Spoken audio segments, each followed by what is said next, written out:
So బయోపిక్లకు మారిపోయారంటే RGV.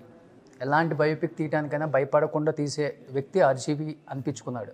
But ఒకానొక టైంలో సుశాంత్ టైంలో కూడా సుశాంత్ గురించి ట్వీట్ చేశారు, ఇన్వెస్టిగేషన్ గురించి ట్వీట్ చేశారు, బయోపిక్ తీసానని ట్వీట్ చేశారు. అలాంటిది కంప్లీట్గా బ్యాక్ డ్రాప్ అయ్యాడు, వెనక్కి వెళ్ళిపోయాడు. ఆర్జీవి కూడా భయపడ్డాడు ఈ బయోపిక్ తీయడానికి. మీ మీద కూడా కామెంట్స్ వస్తున్నాయి. ఇప్పుడు ఫస్ట్ ఆఫ్ ఆల్ సుశాంత్ మీద కేసే లేదు, స్ట్రైట్ కేసు ఆఫ్ సూసైడ్. ఇంకా దాని తర్వాత బయోపిక్ ఏంటి దాంట్లో?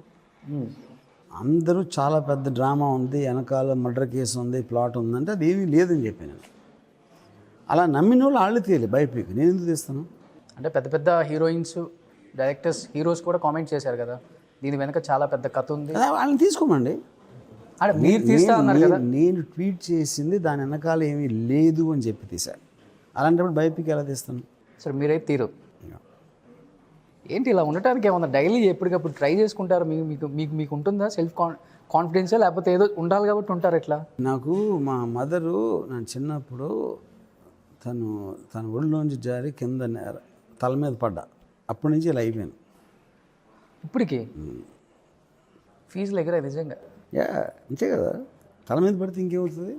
అప్పటి నుంచి అంతే ఉంది అది. ఇంకా అప్పటి నుంచి పెట్టి అలాగే ఉండిపోయింది. ఇచ్చంటారు దీన్ని.